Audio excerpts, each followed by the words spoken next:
Hey, what's up, everybody? Nice of you to join us. Looks like we have quite a few here in the chat, which has been a lot of fun to read. I've been laughing my butt off with some of the comments. Although, crazy mad man, you're on the verge. You're on the verge. That's all I got to say. Tonight, I want to talk about the greatest rock songs of all time. Now, rock songs. That doesn't mean metal, rap metal, anything like that. New metal, light rock. I don't know, whatever you guys want to call it. There's a lot of styles out there, but I'm just going with straightforward rock and roll. And so we'll get into that in just a moment. But first, I want to welcome the chat. So Crazy Matt, thanks for coming. Good to see you guys again this week. Mo Biggs, good to have you here, man. Good to see you. We got 80s Made Consumer. Might be your first time getting on the show. Thanks a lot for coming. Let's see. Ooh, my dog says hello to everybody. Mrs. Good Stuff. Hey, y'all. D-Wag's in the house, and my dog is going nuts. So I'm really sorry about that, everybody. We got Dean in the house. And come on, I know we have more. Noah, thanks for joining us, man. Good to see you again. Been a long time. And we'll just keep going. So it's good to see everybody. I'm sorry we didn't have a show last week. We had some technical difficulties. I told you my laptop's been kind of crashing, and I wasn't able to do a stream. It just been crashing every time I'd get on, and basically, blue wheel of death while everybody else is going, what the hell is happening? He froze up. So I got to figure that problem out still. So I'm borrowing my son's laptop. So I'm really happy that he's an IT guy and he can kind of have the extra parts for me. So we'll see if we can get that going. Jim Cox is in the house. Thanks for joining. Good to see y'all. It's so good to have y'all here. So tonight, before we get into the question of the week, I have a little update. Ballad of the Celestials is going to print right now. So I've got to get a quote. We are getting that. We're going to go with Comics Wellspring. And once we get all that lined up, man, we're going to be with it. So it's pretty exciting. I'm like, I can't believe we're actually here. We only really have maybe 2 more things to get done. I have some cards to draw and a print to make. And then once the comic is made, man, it's fulfillment time. So really, we're probably about a month out fully from fulfillment time. And which is very exciting. So I can't even believe it, man. It's been a long time coming, and we're finally here. So I just want to let everybody know where we're at. And have some new artwork I've been doing for fun, just to kind of get back out there and start working at some stuff again beyond Ballad of the Celestials. Got some new King Cryptid out here. Hope you guys like that. And this was a lot of fun to draw. So I know Pete Cimetti liked it. I was pretty happy to see that he liked it. So, oh man, you guys are going off on some of these songs. So let's see. Mo Big says, Jim, the list isn't for best, it's for greatest. Greatest by Murph's definition means best selling. Yeah, Jim said the best song isn't even on the poll. So we're going to get into that. And that's the fun about this list, is because it's still got to be somewhat opinion, because it says greatest, right? So we're all going to have this different opinion going on. But I'm going to list it based on several things, not just one item, or if it's just popular or just making a lot of money. So we're going to get into that. But first, we're going to go into Crazy Matt's question of the week. Let's do it. And question of the week. Would you rather be chased down by Michael Myers, Jason Voorhees, or Freddy Krueger? Ooh, man, that's a tough one, because if you're getting chased by Mike Myers, you know that Eventually, he's going to catch you. Same with Jason Voorhees. They're going to catch up to you eventually. Freddy Krueger doesn't have to chase you. He'll find you in your dreams. So I almost want to be chased by Freddy because Freddy seems to be more easily like fought off. I think it'd be harder to kill Jason or Michael Myers. So, and now Dean says Murph's been nerfed. Actually, Murph has been sick. So he got COVID. He's been off, and he's getting hit pretty hard with it. So if you guys can keep him in your thoughts, it'd be much appreciated. He's not feeling so good. He's had a pretty rough go of it. So just want to let you guys know that's why he's not here. So, yeah, so I thought I'd take this on. Somebody's got to pick up the greatest rock songs of all time because we argued about it long enough last time that I'm going to make it happen. So, hail Amanda. Mo says, I'm not surprised Murph didn't want to show his face for this topic. Well, yeah, I mean, that was a crazy argument. I couldn't believe I was arguing with him about it. But on the other hand, that's what we do. Me and Murph, you saw the real stuff right there, man. We go at it about the dumbest shit and we have fun with it. And now you guys are a part of it. So there you go. That's why we call this Murph and Dirk Duke It Out. So Jason has Down syndrome. Okay. That don't mean he's not going to kill you.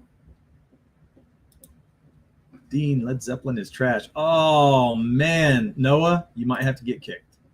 You might have to get kicked. It's true. Noah's a savage. Won't time you out for that, but others will. Yes.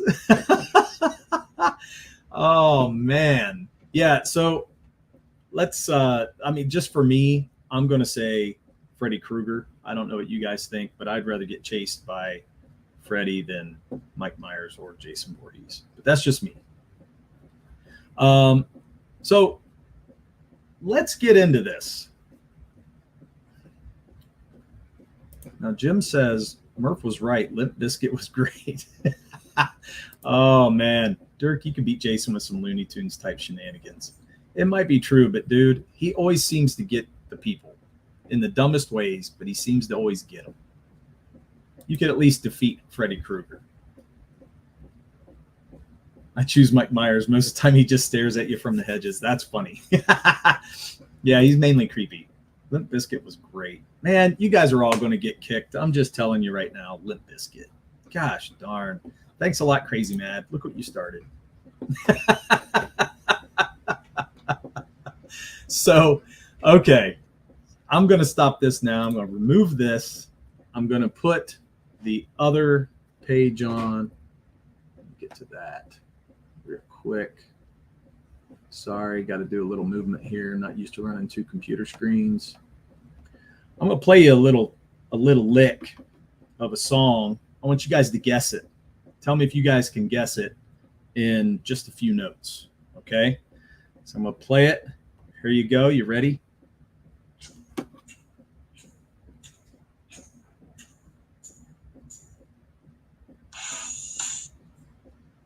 There's kind of two notes. What do you guys think? Who is it? You think it's Look at This Photograph? Definitely not Nickelback. Just want anybody to know right now, Nickelback is not in the top 10 list. Nickelback definitely belong on the same list as Limp Bizkit. Oh, man. Highway to Heck. Okay, you're close. But Jim Cox got it. Back in Black. Just from that first note. So, let me get that up here. That, for me, is number 10. I'm going to share this with you guys. Boom. Back in Black. That is my number 10. Where are all my Daughtry fans at? Oh, my gosh. Now, I like the way Daughtry sings. I think he needs a great band, and then he'd be all right. A, B, C, D. Oh, my gosh. People are going to get kicked off here so bad. AC/DC. That's who we're talking about. Now, AC/DC, to me, pretty underrated rock band. Everybody's like, yeah, but they're so simple. But you can't help but move when you hear some AC/DC. And every time they come out, whatever song it is, you don't even have to know what he's saying in the lyrics, because Brian Johnson really, you can't tell what he sings anymore. He's so garbled, but you don't care because it sounds badass. And you're like, okay, that's infectious. That gets you moving. So Back in Black is the 7th studio album by rock band AC/DC. I'm reading a few notes here. It was released on July 25th, 1980. And this was the breakout hit, right along with the whole album was just a great thing. To me, it was just one of their better ones. Still is. Yeah, at least Bon Scott could enunciate. That's true. I only call him underrated, Mo, because a lot of people, like in the musician world, they're always like, yeah, they're so simple to play. But to me, that simplicity, it doesn't matter. It gets people rolling, man. Rocking and rolling. Yeah, it's iconic. I agree. Now, Amanda B., I'm not sure what you're trying to do here. ABBA, Dancing Queen. Oh, okay. I would say that's more in the disco, right? Isn't Dancing Queen disco? I would say. Now, some people say, yeah, Bon is better than Brian. Angus wasn't even a musician, but he made their shows what they were. I mean, he's awesome. His blues licks and everything. It's just I don't know, man. There's something to be learned. When you're first learning guitar, you want to learn how to play some AC/DC. That's just the way it is. So, Death Before Disco, I would agree. All right, let's move on to the next one. See if you guys can pick this one out. And I don't know how long I'll have to play it, but I don't want to play it too long because we don't want to get any kind of marks against it.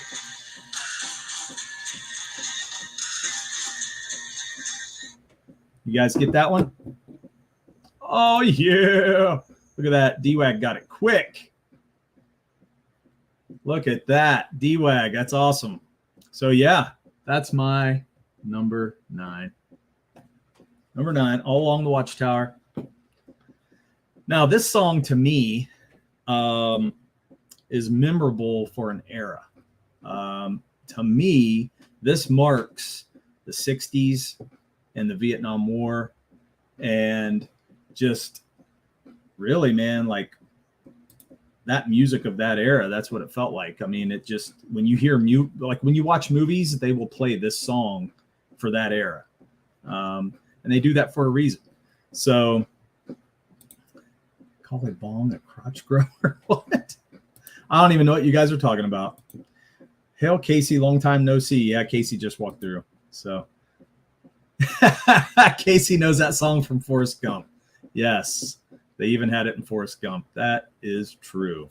So, yes, it's Jimi Hendrix. I hope you guys like some Jimi Hendrix.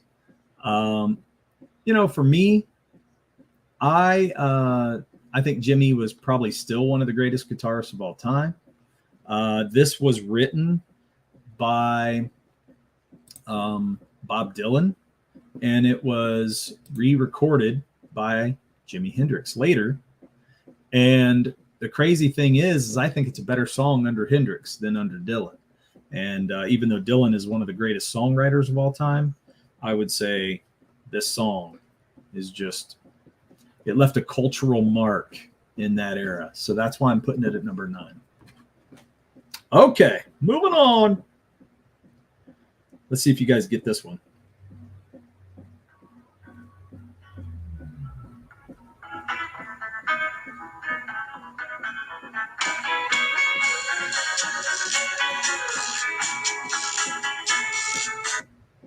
What do you guys think? You guys know this song? Wait, let me see.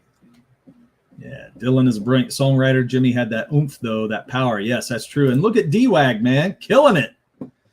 He's getting Gimme Shelter. That's exactly right. By the Stones, the Rolling Stones, the Bowling Clones, Arrogant Ape says. Hey, man, nice to see you. But That's awesome. You are too good, man. That's great. I love it. Manfred Mann's Earth Band did Springsteen better than Springsteen. I'd have to hear that. I bet they did, because I don't really love Springsteen. I'm not into the boss. I'm really not. Dylan's version is superior.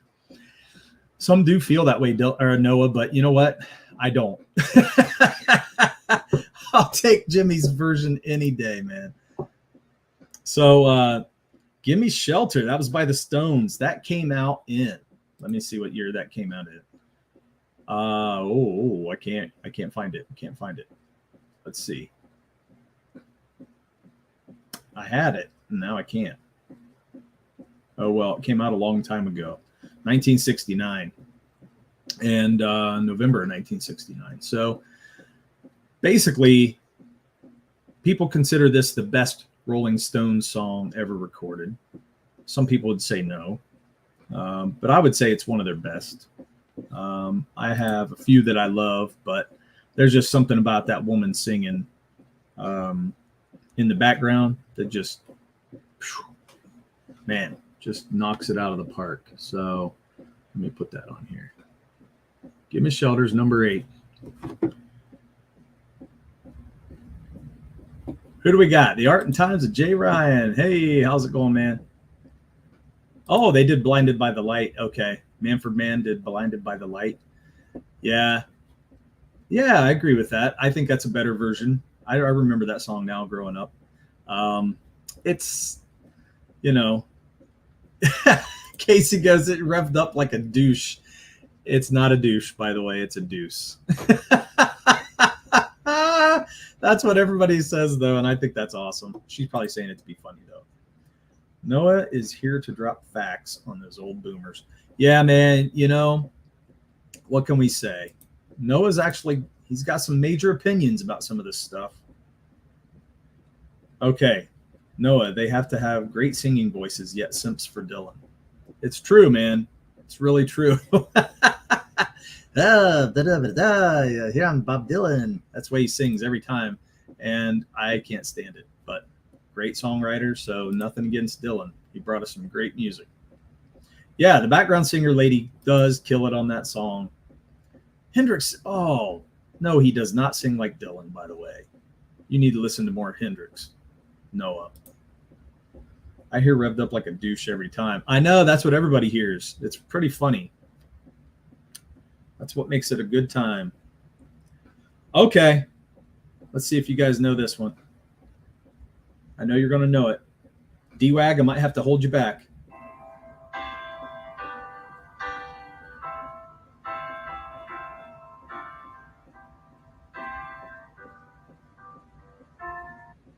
Ooh. I'll play that. That was kind of the hook, and I stopped it right before the hook. Yeah. There you go. Look, D-Wag's getting it every time. Now, okay, you're right. Painted Black is probably my favorite Stone. So I want to make a clarification, guys. This list is not necessarily my favorite songs. I didn't base it all on my opinion only. I'm basing it on a lot of factors. And one of the factors that I argued with Murph about was that, you know, there's a lot of things that make something great. It's not just your opinion. It's not just how much sales, because these songs, all of these songs have had tremendous sales for these bands. But, you know, I also look at the cultural, you know, changes and the way that it moved the needle on music. These songs pushed things forward. They changed the culture and they left a mark. You know, you can look back at those times and that music came out. And, man, people are still wanting to hear this stuff today. It has a mark today. And that's why I'm saying some of the new stuff just doesn't seem to add up to the impact that these songs have had on music and rock music in general. And I want to make sure you guys know where I'm coming from. I'm not really coming from a sales standpoint or just popularity even. There's more thought put into it than just that. So Dirk makes a good point. Few songs rock harder than Let It Be. Yeah, it's not a hard rock song. You're right. It's not. But who can't tell you what that song, is in the chorus? Like, everybody knows this song. It's just the knowledge of it. It's pretty crazy to think about. My son was like, well, everybody knows what Baby Shark is too. And I'm like, you're exactly right. Baby Shark is a very popular song. And it doesn't mean it's good, and it doesn't necessarily mean it's a great song. I would say it didn't change music, but it did leave a mark. So that's for damn sure. Oh, man. Okay, here we go. They're cutting on Noah. Noah's probably going for the record of most times kicked. I would say so.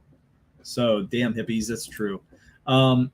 Everybody knows a Macarena. Yeah, I mean, they're definitely songs that left a mark, but not necessarily great songs. So, oh, look at that. Teach Me How to Snuggie, no doubt. Yeah. So I'm looking at greatest rock songs. I do think Let It Be is a great rock song. And I'm not keeping up with my list over here. So number 7's Let It Be. The Beatles, first off, I almost had to put a Beatles song in here because I believe they're the greatest songwriters in rock music. I don't know if they're the greatest writers of all time, but definitely the greatest songwriters in rock music. I don't know how you can deny that for the Beatles. They had so many songs in such a short period of time. It's ridiculous. And it impacted multitudes of bands and still is impacting multitudes of bands as they form and come out now. It may not rock, and I'm not saying it's a great song, greatest rock songs. Yes, exactly, Mo. You hit it. Exactly what I was trying to say. Beatles are overrated as fuck. I don't know if I agree with that, Crazy Mad. I mean, I don't think they're overrated. I don't love the Beatles as much as some people do. I think they're good. I think they have some well-written songs. And, man, they changed music so greatly. And so I put them up there as having cultural impact. Like, once they went and hit the Ed Sullivan Show, and then, I mean, they launched a million bands right there. And then not only that, music changed. It kind of went from that bebop, like sock hop type music, like from the 50s, to more like a rock edge, like what we're used to now in the 60s. And that is largely due to the Beatles coming through and, man, bringing the British invasion along with them. So, man, that's a big deal. Jamiroquai. 2 turntables and a microphone. Did Murph die from embarrassment? Is that why he's not here? No, he's sick, man. I'm sorry. Hopefully he'll be back next week. Of course, I get timed out just in time for a Beatles tune. It's true. Elvis was way better. Yeah, Elvis. I'm not saying Elvis wasn't great. I would say, Elvis deserves to be in the greatest of all time, but not. I don't think his songs were. So that's just me. But yeah, there never will be another band like the Beatles. It's just the truth. And no matter how much Oasis tried, Mo, they will never do it. They suck. I hate Oasis. So, but anyway, moving on. I can't stand Oasis. I'm sorry, Noah. I thought you and I were going to get along. Look at that, LaGrange, ZZ Top. I think that's a great tune. Definitely not in the top 10. This is good stuff. I don't put it in the top 10. I'm very sorry. All right, let's go for number 6. Now, once I hit number 6, I really started to almost be able to interchange all these songs. They could almost fit anywhere within this top 6 group. So this one was kind of a hard one to put here, but I'm going to do it anyway. So let me get ready to highlight it and play it right here. So guys, see if you can get it from the first few notes. I'm not even going to have to play it past that. What do you guys think? Don't Be Brutal. Yes, by Ugly Tongue. That is exactly right, Mo. Liam Gallagher has probably the third or fourth best rock and roll voice ever. Noah, I don't think that you know enough, man. You need some education, buddy. It's really not the truth. Oh, no. Aerosmith, Dream On. Yes, Mrs. Good Stuff got it. So I didn't even have to play very many notes. And that's the thing. That song, man, when I think of that song, it brings me right back to my childhood, right back to memories. And it's incredible how that song had such an impact on everybody. It was played probably as much as other big songs. I would hear that thing probably more than anything growing up. It's ridiculous. And yes, it's by Aerosmith. And so Dream On came out in 1973. I can't believe it was that long ago, but it's 1 year older than me. And man, it just, it's still a great tune to listen to. It's so weird because I kind of got sick of it when I was younger, but it really is a great song. But that's what happens when you're young. You start listening to this music, you get sick of it. So, okay, now we're hitting the top 5. So we're going to scroll down. Let's move on. See what you guys think of this one.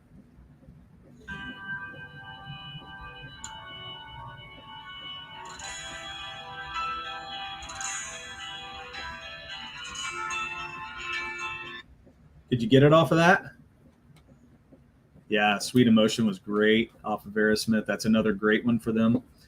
Steven Tyler looks like a girl. And they did do a great version of Come Together. Yes, they did. Yep. Leonard Skinner, Freebird's Hot Trash. Okay. Now, I'm sick of Freebird. I've heard it so many times. And as a musician, when you get up on the stage, somebody's always going, play some Skinner, man. And you just don't want to. And that's where you make the tip jar like $25 to play Skinner so that you make an extra $25 on top of, whatever. But anyway, Natalie Imbruglia. Oh my gosh. Yeah. Oh, look at that. I saw him 2 days ago. She saw Aerosmith 2 days ago. I forgot about that, Amanda. I bet it was a good show. Steven Tyler can still rock, by the way. But see, Mrs. Good Stuff. Play some Skinner, man. Yeah, you know what, Noah? I think people do genuinely love this song. It's a cultural icon, man. Like it was rock and roll back in the day. And I would say that, you're in a different era, Noah. So you didn't see it in its heyday. You're seeing it after the fact. And it does have a different impact than what it would today, But it's been played to death. It's been played out, and everybody's just sick of it by now, even though it's well written, well played, and every time you hear it, man, you just know. And it's just there. So I can't even keep up with everyone I want to kick. Yes. You know what's funny about this, though, is how passionate everybody gets about their music.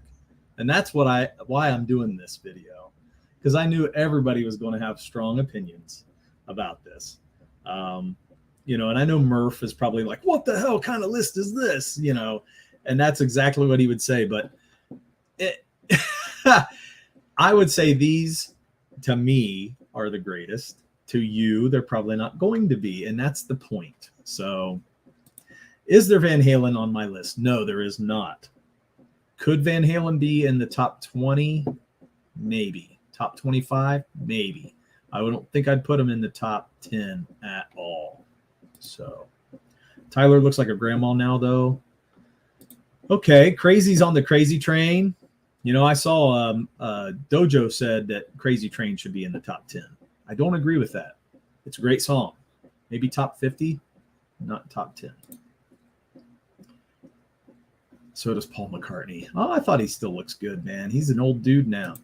Van Hagar or Roth. Okay. Ooh, I'll take them both. I'm one of those few guys. I like them both. I'm in a weird spot. I like Van Hagar and I like the Roth era. And so I'll take them both because they were both great. So you can't get me on that one. That's Paul too. Yeah, everybody says Paul McCartney got killed, the original. The world's greatest guitarist played on Crazy Train. Yeah, Randy Rhoads. So I know. And there's a documentary out on him, Jim. If you haven't seen it, I need to watch it too. But there's a documentary out on him. I don't know if it's on Netflix or on Prime. Might be on Prime. So you have to check that out, man. Who sings the Ready Player One song? I watched the movie and I can't remember what song you're talking about, D-Wag. So if you can let me know, I'll try to find it. Murph would have to look at sales figures to determine his list. It's true. I don't know. He's still looking pretty hot for a 74-year-old.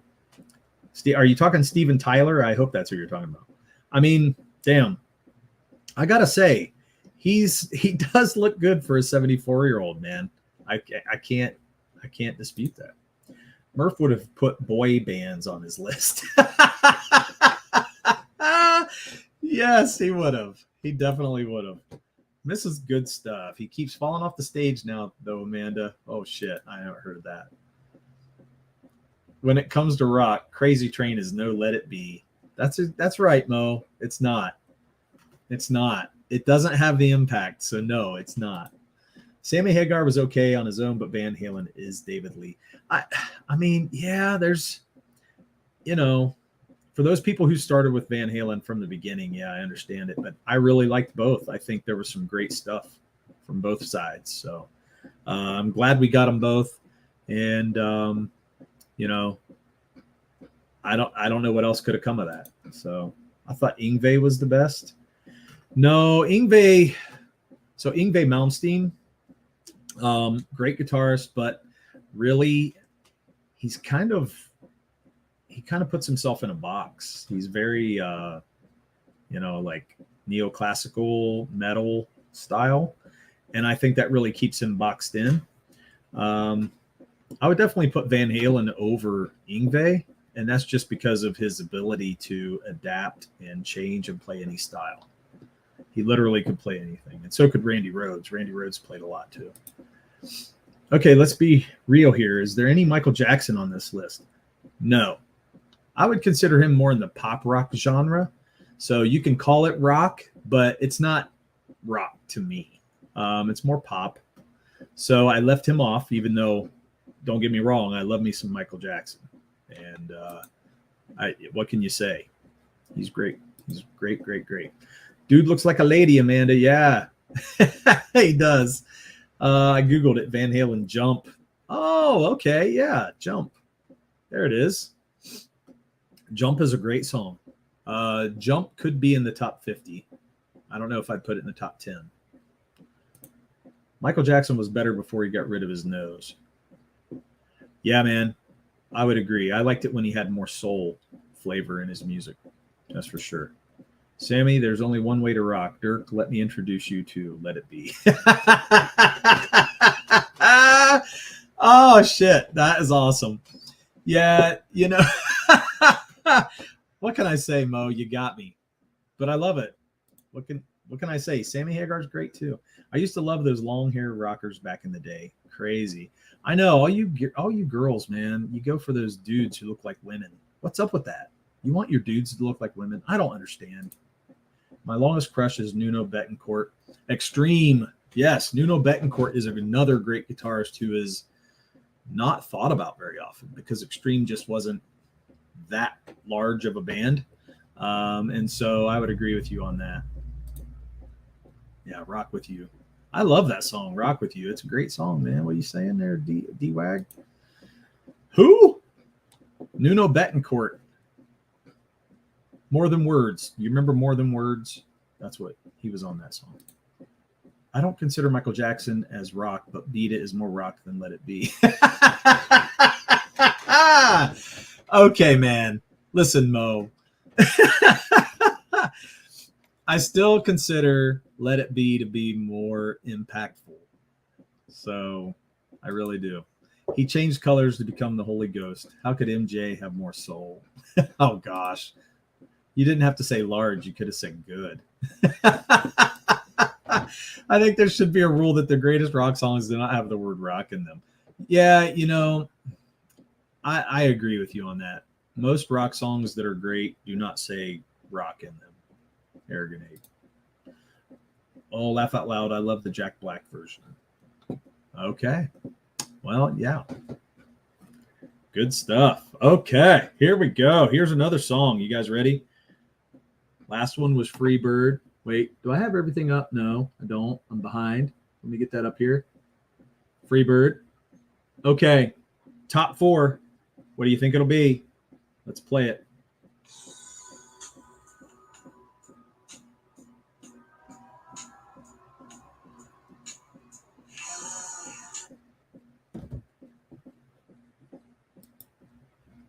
For those about to rock, I wish. That's a great tune, but nope. That's a great one. I love that song. This song is for junkies. Well, back in the day, Noah, that's what people did. No, that's that is not all they did. That's some of what they did. Pink Floyd, Comfortably Numb. Exactly. Yes. Yes. To me, this song was fantastic.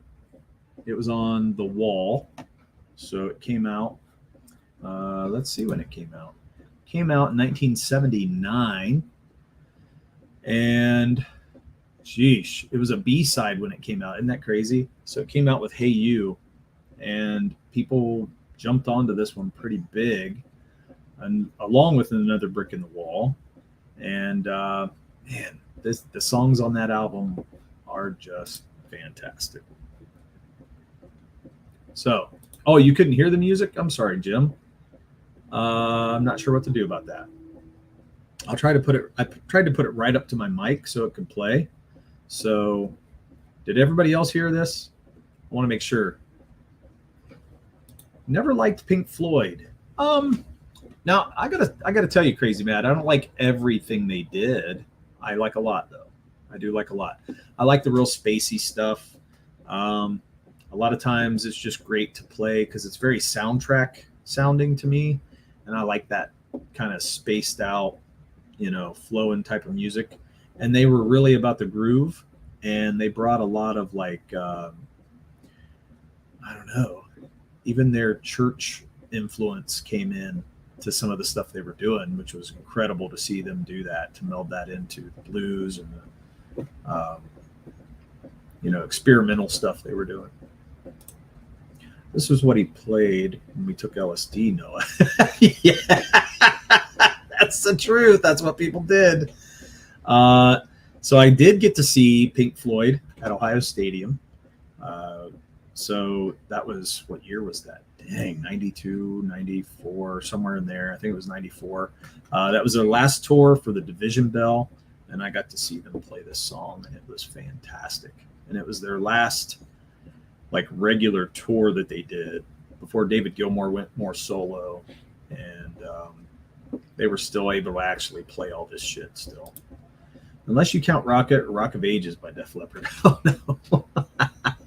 Great songs, but nope, wouldn't put them in there. I'd probably top 50 maybe.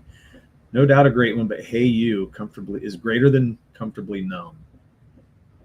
Yeah, I mean, that's a taste thing. I think Comfortably Numb, though, had more impact than Hey You, and that's why it beat out Hey You, by the way. Just the lyrics alone, people singing Comfortably Numb, they know it. They pretty much know the lyrics, so it's pretty amazing. He goes, nah, it's okay. Jim. And Noah says, shake my head, and this is good stuff. So his top 3 will be in whatever order: Hotel California, Bohemian Rhapsody, and Stairway to Heaven. Yes, you nailed it. And so now I don't even have to do the reveal anymore, Mo. Thanks for that. I'm sorry that happened to you, Jim. No, I will. It don't matter because, yeah, you guys could discern that, and it's okay. Now, what order am I going to put it in? We will see. So we'll get there in just a moment. Peter Frampton's better than Floyd. Wow. Nope. I got to say no, Noah. You need to listen to more David Gilmour. David Gilmour is one of the best guitarists of rock music. He's just absolutely insanely tasteful, and he's the kind of guitarist that can align planets, man. Like his playing is just, it's incredible. It'll drop your jaw. It really will. And I think if you gave him enough of a listen, you would hear that. So, is this the Casey from Casey and the Sunshine Band? No, it's my Casey, my wife. So, Peter Frampton. Okay, we already said it. The Eagles aren't as good as their parts. Oh, interesting. Oh, that's interesting. Okay, so you're saying, oh my gosh. Wait, let's hold on to this one, Crazy Man, because dang, I'm gonna have to break that down. I can't agree with you on it though. We're gonna have to break that down. So this stream should have been called Top 10 Most Impactful Radio Songs, mostly rock. Yes. Oh shit. Well, but it's, the impact to me it's what makes the song more great. What kind of impact, and that defines it really. So. To me, it does matter, because if it moves rock and roll forward, that's a big impact. If it changes a culture, that's a big impact. They're two different things, but they're, a song. Several songs have done that. Yeah, Bohemian Rhapsody is Everything in the Kitchen Sink, the song. Yes. What about Talkbox Frampton, though? Well, I think that's what most people think of when they think of Peter Frampton, is the talk box. But, where did he go beyond that? Did he do anything else? I think he did like one album. Not saying that's bad, but it's like, I just consider him, he's a thing. You know what I mean? He didn't get beyond that very much. So we don't feel like you do, Noah. Peter Frampton reference. I love it. Bohemian Rhapsody is Everything in the Kitchen Sink. I read that. What about Talkbox? And it wasn't anything before Wayne's World. Bohemian Rhapsody? Really? Well, you know what? Let's go. Let me just go in and undo all these. Like, put them out there. Okay, so my number 3 is actually Hotel. My number 2, Stairway to Heaven. And my number 1 is Bohemian. So I'm going to go ahead and put those out there, and then we can discuss now. So let's get back to what Crazy Mad said, because that freaked me out. The Eagles aren't as good as their parts. Man, Don Henley, Glenn Frey, they were pretty good, but Glenn Frey alone was not that great. He had a few great songs, but that's it. Don Henley was the powerhouse, I think, as far as being alone, and Joe Walsh, he had his own great following, big following, but the other guys didn't have as much. So I would say, no, I don't agree with that. I think they were great together. I think the thing that made them awesome was the harmonies and their songwriting ability. The way they were able to just, what would you say, accompany each other on everything. And their songs are just written so well, man. They're so solid. It's ridiculous. And I don't think there's another band like them. And I think it's fantastic. Now, they're a little more on the country side of things for people, so that kind of turns people off. But, man, so great. This stream should have been called, yeah, I already went there. Let's go down. Let's go down. The Eagles make me reminisce. Yeah, man, me too. It really does. Their lyrics are pretty powerful. They really are. Amanda's auditioning to be the new Noah. That's after she said it wasn't anything before Wayne's World. Oh, man. Oh, my gosh, that's funny. Okay. Amanda, no way. I was listening to Bohemian Rhapsody quite a long time before thanks to my dad. Yeah, me too. I mean, Wayne's World made it popular again, but it was already popular before, and it was played a lot. It just became another thing once Wayne's World came out. Put it in the spotlight again, and a lot of people in that generation who saw it, they loved it from that point on. So it was a lot of the younger people that hadn't heard it, but I know my generation, we were already listening to it before that. I grew up with most of this music, so, Most of us heard it. I'm still on the Under Pressure train for Queen. Okay, yeah, Under Pressure is great, but that wasn't just Queen. That was also David Bowie. So you're kind of hitting something else there. I'd even take Fat Bottom Girls. Wow. Over Bohemian Rhapsody. Nah. Damn, I just threw out my Frampton collection in my talk box. Don't do that. There's still a lot of fun to play. Hey, Amanda B, don't worry. I heard being Noah's and all that. Oh, that's funny. You had Let It Be, but not Blackbird. Yeah, I'm sorry. I just think certain songs, they're bigger than others. So, Fat Bottom Girls for the tom drum fill in the middle alone. It's okay. Where's Rush? Oh, man, I love you, Jay Ryan. Rush is my favorite band, just so everybody knows. Rush is my absolute favorite. But I didn't put them in here because I don't think their songs are as big as these songs in several ways. They're not as popular. Probably didn't do as many sales. So if you want to go the Murph route, they don't always have the impact. Now, they had a cultural impact, but they were kind of a subculture and kind of an underground that, you know, you're kind of nerdy to listen to Rush back in the day. And, you know, nerds unite, but damn, you know, back in the day, it just wasn't as big. So Frampton's greater than Gilmore. You are wrong, Noah. Flat out. Dirk dismissing Frey. The heat is on. Well, no, let me tell you something. I love Glenn Frey. I loved him in the Eagles, and it did have an impact on me when he died. I was hit by that. I love the Eagles a lot, and the part he played in that band was just mega. And to me, he was super important. So I'm not trying to minimize him at all, but him alone, I don't think his stuff was as good. Let's just put it that way. Loud Pro, FYI, I could see your layers. Sorry, my bad. I knew none of those. You can see, okay, now I understand. You can see my layers. Oh, that's awesome, D-Wag. Oh, well, I gave it away beforehand. Yeah, the heat's on the street. He did it to Joe Walsh, too. No, I did not. I said Joe Walsh was great. Also, Joe Walsh was from Columbus. Well, I lived in Columbus for a while, so close to me. Pretty cool to think about.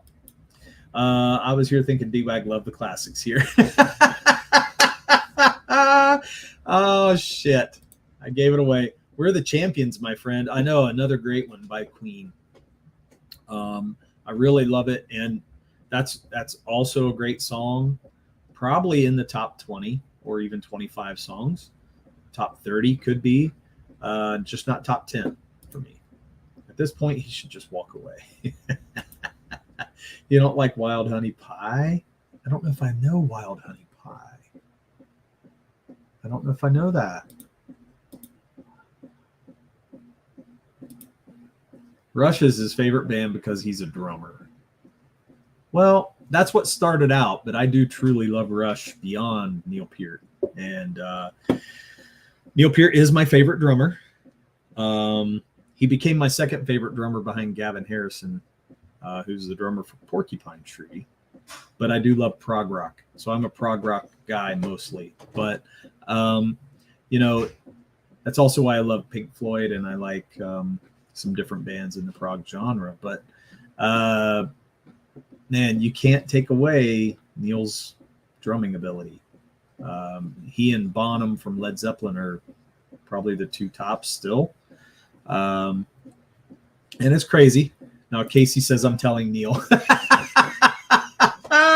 Oh, shit. Don't do that. I can't have that. But I love Neil. Neil impacted me deeply and made me love music more. And yes, he changed my drumming. He mentored me through his music because I listened to it constantly. And so I learned how to drum because of Rush. I learned more from listening to those albums than probably anything. So I got to give that to him. But not a top 10 band. I'm sorry. There wasn't a Limp Bizkit song anywhere, null and void list. Yeah, you can go and hang out with Murph, Crazy mad. Hey man, Neil Peart is pretty awesome. He is. He's just fantastic. I want to let you know for next time, Casey's seen it too. If he wasn't listing best drummers, sure. Best band? Yeah. I mean, I could come back and do another top 10 list of bands, and we could even break it down, guitarists, drummers, all that. Because music, I love music so much that I could talk about it for hours. I mean, hours upon hours of music talk, and I would never get bored. So I feel like we're even just not even scratching the surface on some of this stuff we're talking about right now. So yeah, we can go there. I'm getting they were one hit wonder, but I love Black Betty by Ram Jam. Yeah, that's fun. It's a fun tune. Not one of my faves, but I understand why people like it. It's got a great feel to it. Get you moving. Yeah, man. See you, D-Wag. Thanks for joining in, man. Todd Rundgren is from PA. Yeah, Todd Rundgren is pretty fun. Wait, where's American Woman? Great song. But I don't know, man. I'd put it American Woman. Where would I put that song? Top 50? Probably. I got to say it's probably top 50. My dad likes a Todd Rundgren song. Let us know which one, Noah, if you know. Les Claypool, GOAT bassist. Ha! Okay. Ha! Damn. Now we're getting into bassist talk. Well, I got to say, Les Claypool's great. He's not the GOAT, though. GOAT rock bassist or GOAT bassist? Because, yeah, that's a different thing. That's a way different thing, by the way. In fact, shit. Jaco Pastorius is the greatest bassist. Just so you know. Just giving you guys some jazz knowledge. Desperado is better than Hotel California, by the way. Plus, oh, please don't time me out. You know what, Noah? A lot of people like Desperado better than Hotel California. They like a few other Eagles songs better than Hotel California.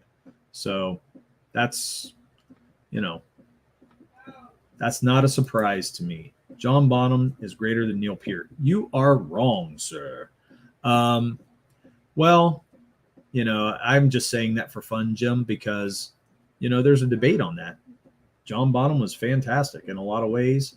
Neil Peart, he was too. And they each had their thing. That's why this debate is stupid, because they were both tops. And you can't really say much more about them.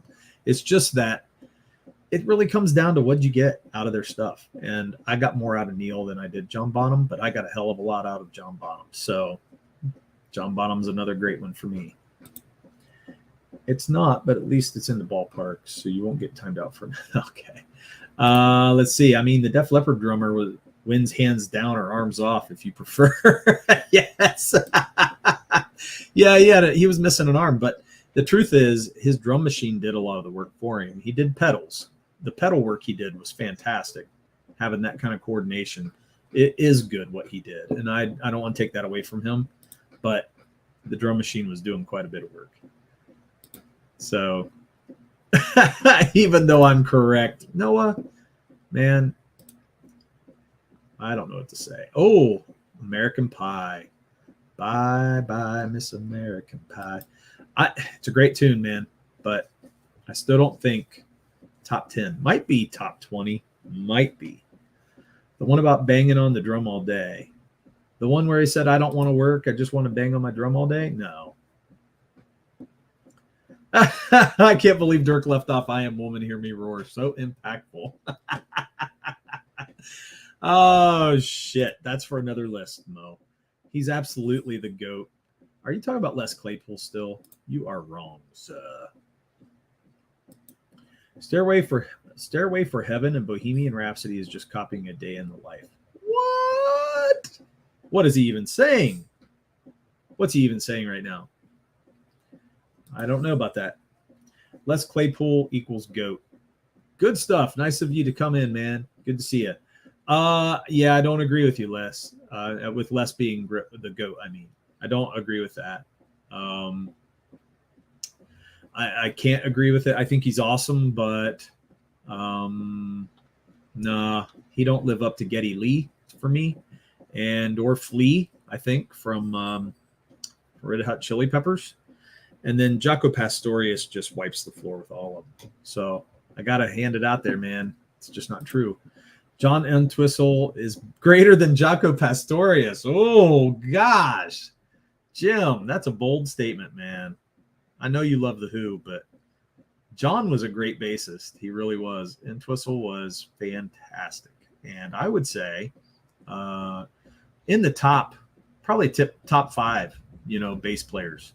But damn, I can't say he's better than Jaco, man. Jaco was the shit. He was the shit. Kick Derek. Oh, damn, that's fun. What can I say, Amanda? I can't agree with him. I can't agree. No, you're absolutely right. Rush has a flavor that isn't for everyone. It's true. Yeah, that's what I said. He was for The Who, right? Didn't I say that? Did I get that wrong? I thought I said he was for The Who. He's saying, please time me out. Damn, just catching up in Porcupine Tree was the Shiznit. Love their stuff. Yes, Arrogant Ape. Finally, somebody that knows what I'm talking about. So, it's okay. You can be wrong, Derek. I know. But you know what? I just got to say, first, I'm caught between two thoughts right now. So, Arrogant Ape, I love that you love Porcupine Tree. So we can talk about them sometimes because I just think they're fantastic. But it's okay if you're wrong, Derek. Don't get me wrong about Les Claypool. I think he's a good bass player.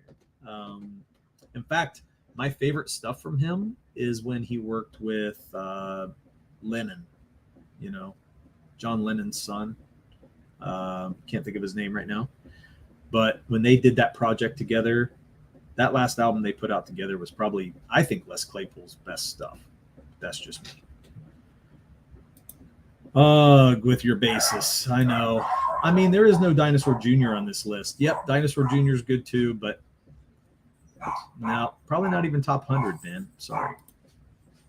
Better than Flea by far, no contest. I don't know, dude. I don't know.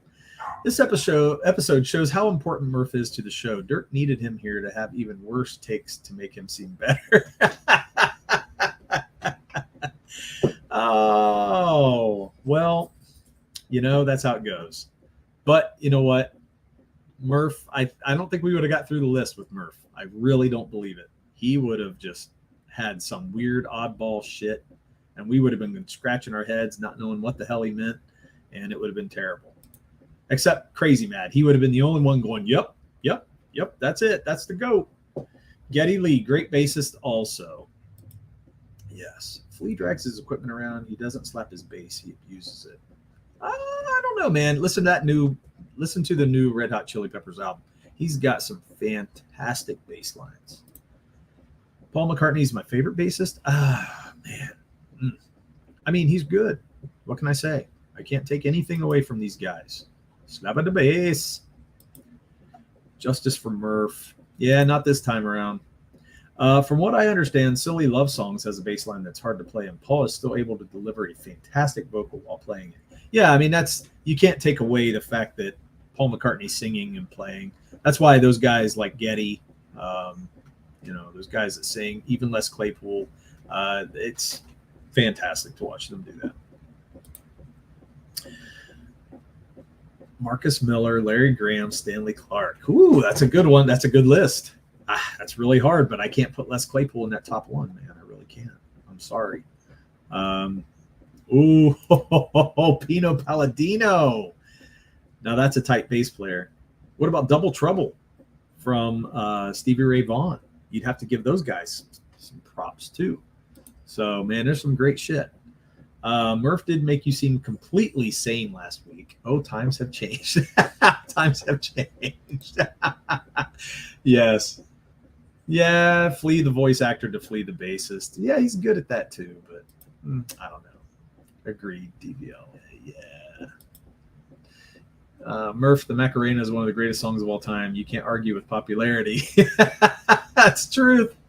That's exactly what he would say. No Bootsy Collins on Good Stuff's list. I know Bootsy was good too, man. Some of those funk bassists that were just fantastic bass players. And it's hard to get over what they brought because without that, that music didn't get down, man. And that's just the way it was. Best rock song of all time would probably be Strawberry Fields Forever or I Saw Her Standing There. I'm sorry you feel that way, Noah. You are wrong, sir. Or maybe Wonderwall. Oh, shit. You are kicked. Consider yourself kicked. There is no Oasis in my stream. He's number 6, Jim Cox. Oh, damn. Noah hates being in this chat. Yeah. I mean, what's going on here? Mo, if we were doing the Macarena, that bop should be in there too. Terrible. I prefer Flea to never get naked on stage ever. Yeah. Did you watch the documentary at Woodstock? You had to see him naked on that one. Jeesh, man, that was crazy. But I mean, it went down. So what can you say? Definitely memorable. Today was going to be the day. Noah, you have to you need to get educated, dude. He would probably have the right after Gangnam Style. Bootsy started with James Brown. Yes, funk. That's right. Funkadelic, man. And that's what I'm saying. Those funk bassists, it's hard to overtake those guys. They just had something that other guys didn't have. And a lot of rock bassists can't hang with. So I didn't see that, but he did it when I saw them live too. Yeah. That kind of shtick gets old, man. I don't want to go see him naked on stage. I know that. Not flailing around like that. Eye of the Tiger is also a great rock song. I do agree with that. Eye of the Tiger is a great rock song. I don't think it's in the top 10 greatest. I don't think I would put it in the top 50, but it's a great one. James Brown fired his band and called Bootsy, said, "Bring your band, I need you." Yeah, man. Yeah. He's badass. When you're badass, you get calls. Gangnam Style, that brings me back. Shit, man. It's definitely in the top 50. Yeah, I can't do that, Noah. Can't do it. Danger Zone. Are you talking about Kenny Loggins? Is that what you're singing? No, that does not belong in the top 10. Is it a bad song? Not necessarily, but I wouldn't put it even in the top 50.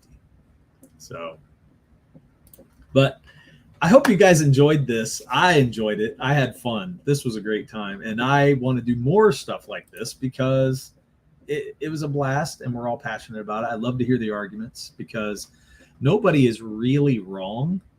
I like to say you're wrong because it's funny. But other than that, you're not really wrong. You're just opinionated and you have your own thing. Music affects everybody so differently that you have to have strong opinions about this stuff. It affects our soul. So if something could affect us so deeply, it has to have such an impact on us. We have to have a strong opinion about it. So it's the way it is. It's amazing how many people can be wrong about this stuff. Astounding.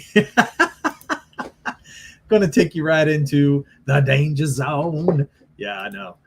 He's not joking. Yeah, Noah said he's joking. I enjoy you, Dirk. Well, thanks, man. I appreciate it. I enjoy having a chat. It's so good to have you guys back talking and, messing around. It's such a good time. So I missed it. I was kind of getting worried that I was starting to lose some people, but I've got to get some topics built back in. I've just been so focused on finishing up Ballad of the Celestials that it's taken a lot out of me. I got to be honest. I'm going to be really honest about that. It's wearing me out. And but it's my first priority, and I'm trying to do that more than the show. And the show is just kind of a backseat to everything, and we're just having fun here. But the book is where we're serious and trying to get it done. And I hope you guys will see that when you get the product. And I'm pretty proud of it. So, okay, I'd put Yes, I'm Your Angel by Yoko Ono above Let It Be. Whew. Oh, Arrogant Ape, just when I thought you and I were on the same wavelength. I just can't think of it, dude. Oh my gosh. Dirk putting in work. Yeah, no doubt. Yoko Ono, it's interesting. Did you guys watch the Beatles documentary that came out on HBO, I think? Was it HBO? That was interesting to watch. Yoko Ono always gets blamed for breaking up the Beatles, but she wasn't even in the mix of all that. She was there, but she wasn't in the mix doing anything. It's kind of funny how George had a part in what happened with all that breaking up. And so it kind of lets you know a little bit more what happened with the band than just blaming everything on Yoko Ono, which is kind of cool. I Don't Want to Face It by John Lennon's a great rock song. Can't dispute it. Cold Turkey is Yoko's background diamond vocal. Holy shit. I just don't like Yoko Ono's music. I've heard it, and I just haven't been able to give her a chance because it hits me in the wrong way. I wonder if Fizz ever sings I Saw Her Standing. Damn moment there. Yeah, you did, man. So Yoko did a decent job on Lennon's Christmas song. Whew, man. I don't know. More like Happiness is Warm Gun. Justice for Yoko. I don't know, man. I was kidding. She's the cold turkey on that vocal. Now Dirk is defending Yoko. No, I'm not. I don't like her music at all. Don't get me wrong. But I thought it was very interesting if you guys watch that documentary. You can see that really it was the band that was breaking up, not because Yoko was there. And she usually gets the whole, like all the blame and everything about breaking the Beatles up, which I thought that was kind of interesting. These are some bold takes. No, I agree. Wild takes. I agree. Okay. Yoko helped turn Lennon into a hippie, I think. I don't know. I mean, it's the times. You guys got to think of what they grew up in. They came from England over to America right during the war. A lot of things changed from the war. You know what I'm saying? Everybody was going that route. So it culture shocks, culture changes. Yoko poisoned Lennon's mind like Manger did the B-Rose. Hail Odin Dasco, thank you for coming in. Hail all just stumbled in, but wanted to catch this conversation. Nice. Thanks for stopping by, man. Good to see you. Just so you know, we're still talking about some of the great music that we love. A lot of people are talking Yoko Ono right now, which I don't know why, because I don't think she's worth talking about that much. But, to each their own. If you guys love her music, that's great. I do not. Lennon's voice got worse when she was a stinking hippie. She's still not a stinking hippie. She probably is. So, oh man, this was fun. I hope you guys had a good time this week. I had a great time, but Murph, I don't know what he's going to say. I don't even know if I want to give him a chance to do his songs next week. Maybe we ought to. We ought to think about that. Casey says Free Fallin'. Great rock song. Great rock song. Yoko assaulted the Chuck Berry and Lennon performance. I didn't know that. Lennon recorded Lucy in the Sky with Diamonds, laying on the floor, screaming up at the mic.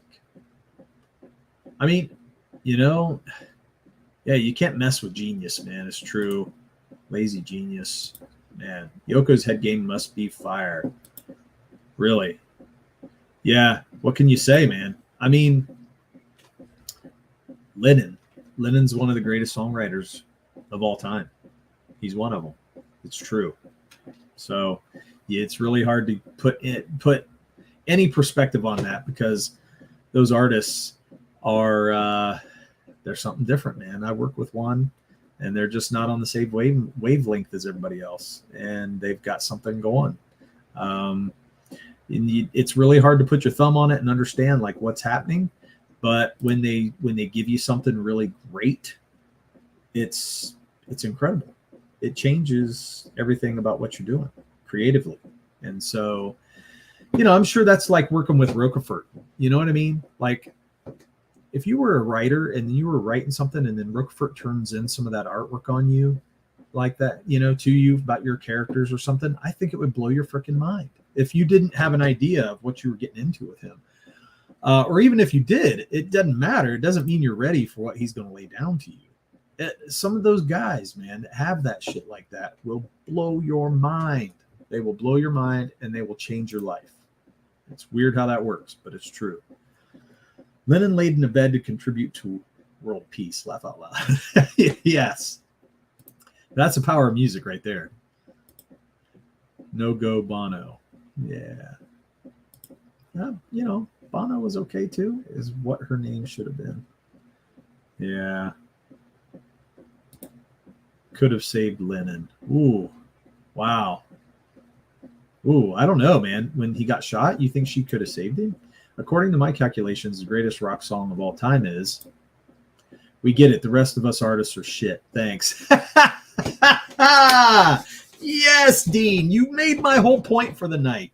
No, really, I'm not trying to say that. I'm just saying when you know there's true artistry and somebody just has this genius level to them, it'll knock you upside the head and you'll be like, oh, holy shit, this is amazing. And it just can change how you do things, change everything. It's really great. That Rolling Stone cover of John and Yoko was iconic. It truly was. Lennon's voice was out of this world, but then he did too many drugs. Yeah. Dean called himself out right there. Oh, believe me, man, I wish.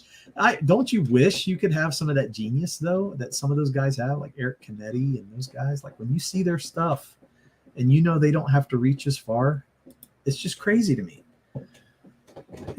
Because the rest of us don't have true artistry. It's not true, man. We are, there's something to honing your craft and learning it and doing well at it. But I also know I'm not a genius. There's just a difference for me. Well, yeah, she could have started singing Totally Disabled to shoot her. That could be true. I don't know if I've ever heard that side of the story before, but you know what? Hey, we ought to throw that out there. That's actually pretty funny. I'm sorry that happened to you, Dean. Yeah. Well, I'm sorry I said that out loud. I wouldn't know what it's like to be a simpleton artist like Dean. Oh, shit. Called out by Noah. Just kidding. Man, what is it with this generation? Every time they say something, they just go, just kidding, just kidding. I don't know, Noah. Starting to think you were dead on serious. I still think Can't Get No Satisfaction's the greatest. Humble opinion. Okay. It's a great tune. It's a great tune. The Stones, a lot of people think they're the greatest rock and roll band of all time. I don't understand that, but I get why people love them. But that song, it's a great song. I don't think it's the greatest, though. Maybe top 20, maybe top 25, somewhere in there. There you go. He'd be like, huh? Maybe I misunderstood Catcher in the Rye. Right. The shooter, right? I'm trying to not get timed out. Dude, I think you went way beyond that, Noah. Noah and his blades of grass. Shake my head. Oh, crap. I can't keep up with you guys. It's like when I say no offense, but yeah, and then you just dive off the cliff, right? Oh, my gosh. Not even a Stones fan, really, but for the punk element. Okay.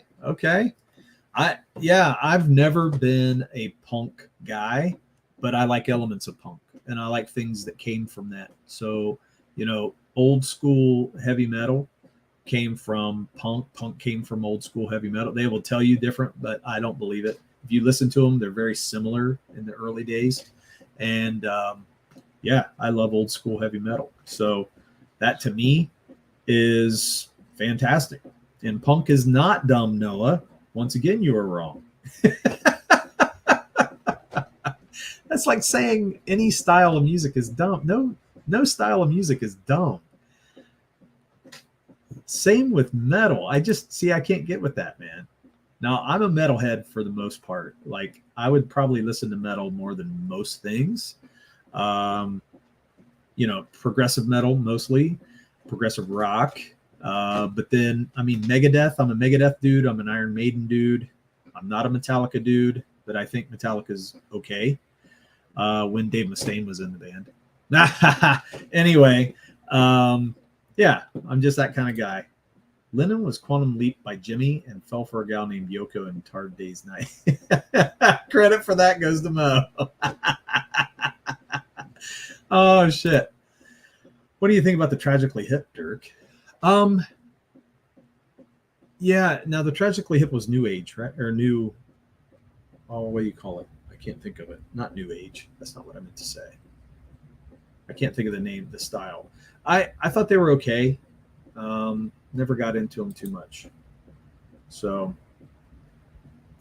now, were they more punk? Tragically Hip? I can't remember what they were now that I think about it. I didn't get into them too much. Metal's trash. It's not, Noah. You need to give more things a chance. Once again, education. Turning the gain up on an amp doesn't make music good. No, but it makes it fun as hell, and that's a lot of the part of it right there. You're missing some piece. You're missing some pieces. It just hides mistakes. No, it don't. It don't hide mistakes. Not all the time. Puts them right there in front of everybody. But guess what? We don't give a shit because that rocks your ass. If you don't understand what Odin is saying, you should start watching 80s Made Consumer. Okay.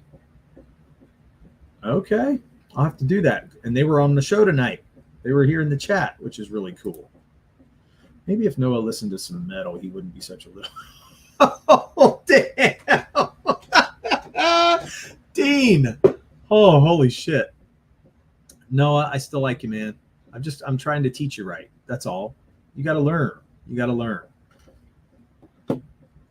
Every time Led Zeppelin would come on, I'd say, what song, what band is this to my kids? And now anytime Zeppelin comes on, they're like, that's Led Zeppelin. They know exactly. Yes, lots of insightful content on his channel. Okay, I'm gonna have to check them out. That'll be awesome. Like when people over-render and crosshatch everything, Noah. Oh shit. Now Noah's getting called out. It's all bad. It's going to hell in a handbasket. Come back, Noah. Come back. Actually, metal is so good, man. Like there is just some raucous stuff that you need to listen to that changes. Like sometimes you feel like a light song, like Let It Be. Sometimes you want a heavier song, like, you want to hear, I don't know, I'm just throwing Inner Sandman out there because you want to hear something a little heavier. There's other times where you don't want to hear that. You want to hear an instrumental, or you want to hear, funk or something. You should be open to a lot of styles. And metal and punk are about attitude. It's either in your blood or it's not. It's true. I mean, I think it can become in your blood if you give it a chance and listen to it and actually listen to it, not just put it down for being loud or fast or something. Because sometimes that can get in the way of what's really good about punk and metal. Punk to me is harder. I have a struggle with punk sometimes, but there's some punk that I like. So it just depends on what it is. Shots fired, Jay. Oh, shit, man, no doubt. So sometimes you feel like Let It Be. When? At an old person's funeral? Damn it, Mo. Now, there are times where it's just good to hear a good old tune, man. I like bluegrass. I like folk music. See, that's what I'm talking about, Arrogant 8. What the hell's wrong with him? So you never listen to any of that, Mo? You don't ever listen to anything like a little more, I don't know what you call it, a little quieter?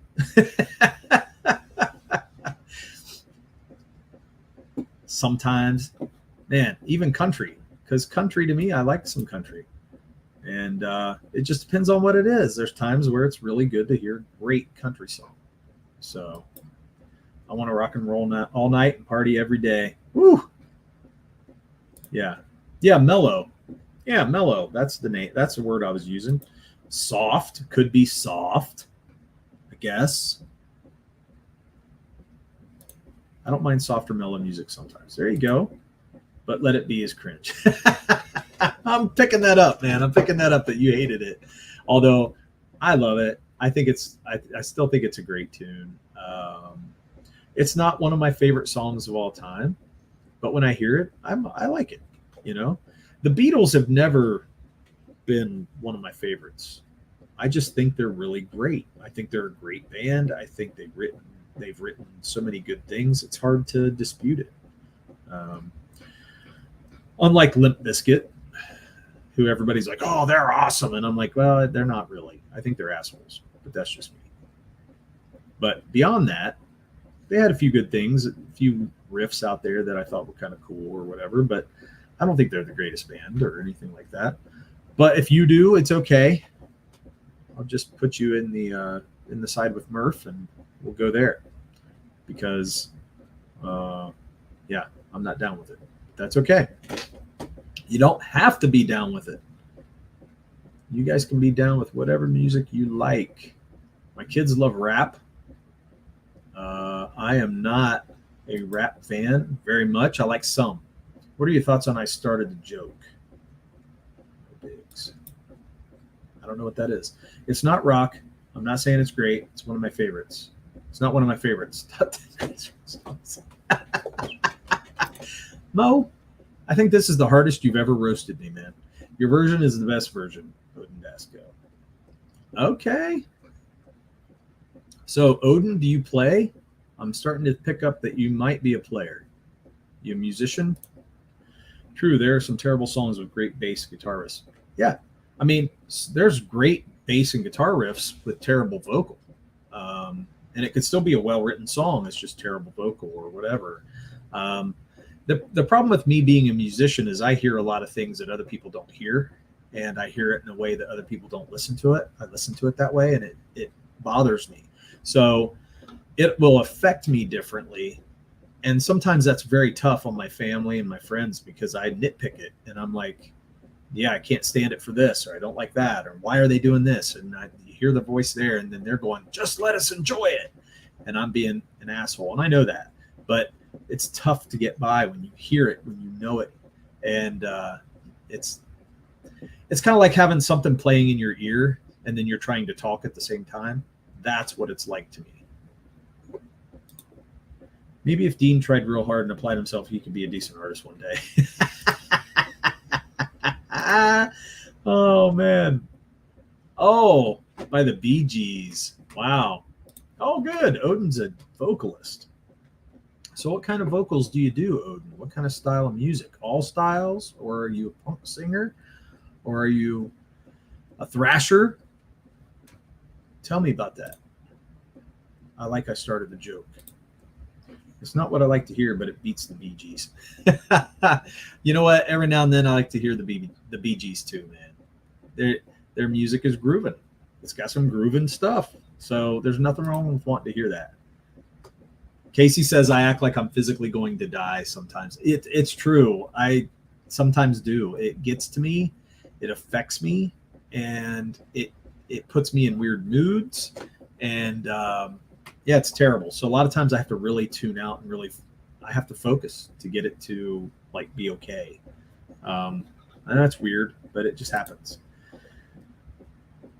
Odin sings the 80s made consumer theme song. Okay. That's cool.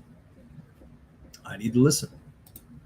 Staying Alive is okay. Would probably be better as an instrumental. I can't disagree, although, man, I'm talking about one of the best bass parts. You got to listen to that bass part on Staying Alive. It's badass. My bass player plays it, just warming up. And Donovan, you guys have seen Donovan on this show before. And, man, it is grooving. Just like the Grease theme song, the one that I want. It is a bad bass play, like a bad bass song. It's just kicking it, and it's a great song. So the Bee Gees got swag.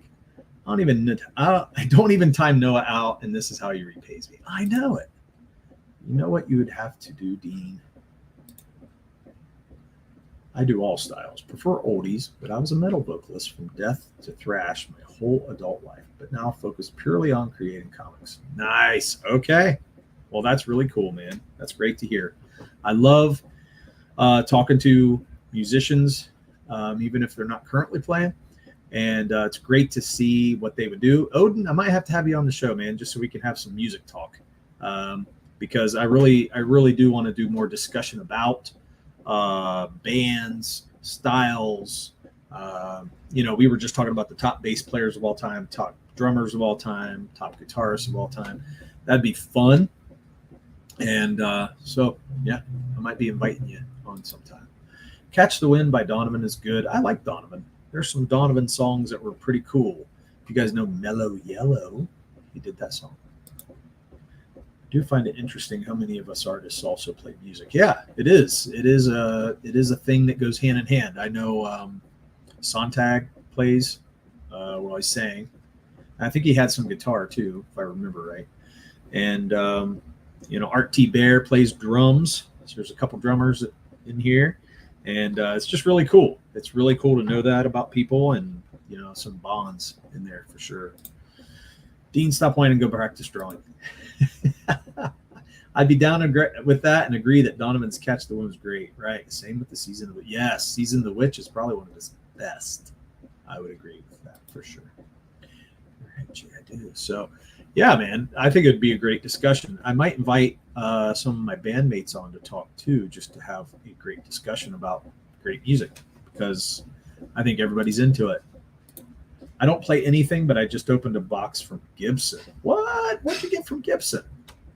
Why would you get a Gibson box? What are you doing? You don't play. So that's really cool, though, Jim. Yeah. So it's pretty interesting to hear all the musicians around. And it's really fun to see what everybody's into music-wise, which is why I'm doing this show. So I know I've overstayed my welcome this time. Oh, you got a Les Paul? Oh my gosh. That's awesome. You should make a trailer to hype that stream where you're going to have your bandmates on. Ah, here we go, Mo. Here we go. Once again, bringing it on. Ah. It wasn't a trailer, by the way. It wasn't a trailer. It was just a promo. That's all it was. Just a studio. What the hell? Are you making a studio, Jim? There are plenty of comic creators at play. Creative people can't help but create. It's true. And one way or the other. And, I was just having this conversation with my band last Friday. We're just talking about how everybody's kind of pressuring us to go out and gig, family members and different friends and stuff like that. And they're like, when are you going to play? When are you going to play out? And we're like, just so you guys know, Ryan, if you guys watched our performance, the live stream performance, Ryan has moved on from our band now. He's the one that sang Psycho Killer, if you guys remember that performance. And which is great. We have no ill feelings towards Ryan. Ryan's doing his own solo stuff, and we hope the best for him. But it sucks to lose him. That's for damn sure. I'm going to say that out loud. But Ryan, well, I forget my point. Don't get old, everybody. But the point of that is that everybody's kind of bugging us to go out and play. And we're like, look, even if we just played music forever just to play music, we're just getting together to have a good time, to be able to create. And so we're writing new original music, and eventually we'll get it out there to play, but we want to record it more than anything. And so if we gig, the gig is an end to the means. Kind of like crowdfunding is the end to the means of making comics. You got to crowdfund to produce it, but we are actually trying to produce the comic more than anything. So crowdfunding is necessary. But that's why we're going to gig, get money, produce an album. So that's the thing, is to record it finally. You got to be creative. I want people to know how we were creative and hear what we created. So you called it a trailer until I started roasting it. Then it was a promo. Okay, Mo, whatever. I messed up at first and called it a trailer. I shouldn't have called it that. Ugly Tongue's music is a secret. It's not. Was Ryan the new singer or old singer? He was the new singer, the younger one, a little bit younger than us, but he played keyboard and harmonica and guitar. And so he had and he also played mandolin. And so great dude, singer, songwriter, and also, good musician, added a lot to the band. And it's gonna, it sucks that he's not in there. We were a band before he joined. My band has been playing together for probably 35 years now, since high school, and we've never really quit that. And that's the cool thing. And that's the thing that, is always going to be special for us. We've been playing for so long. We just don't we don't really want to play with other people, but we're going to keep creating. Creating is the big thing. And mandolin, right? Yes, that's right. So if you guys haven't seen that stream, go watch Ugly Tongue live stream. you look that up, it should come right up. We're on GarageBand's live, and that's who streamed it as well. So you can find it in both those places. But yes, check that out. I think you guys will like the music. If you haven't, give it a shot. Noah, try it out, buddy. But anyway, guys, I think I'm going to jump off here. Many artists play music, but few do it as well as me. If you heard my Don't Look Back in Anger performance, you would understand. Ooh, Noah's calling it out. I want to see it. Yeah, put the link in there, buddy. We want to see it. Back up your words. Exactly. I'm waiting. I'm going to wait a few minutes. We'll see if he does it. Shelby's lucky to have you in his life. No. That's awesome. Okay. Well, Noah, you got to put your money where your mouth is, man. That's all I got to say. So anyway, we had such a great time. Thank you guys for coming. And even if you hated my list, it's okay if you did. But I just thank you guys so much for joining in and having a good time with me this week. Hopefully Murph will get to feeling better and he'll be back next week with me. And then, we're going to be well into the print stage of the book. And hey, we're on our way, man. We are on our way. NTM certainly sees a mirage, not an oasis on his little island. Later, everybody. Thanks, Dirk. It was fun. Thank you, guys. I had so much fun. Look me up on Twitter. I'm putting out some new artwork. Just trying to keep things going, having fun, and until we get this book fulfilled. So, guys, I will see you next week. Bye.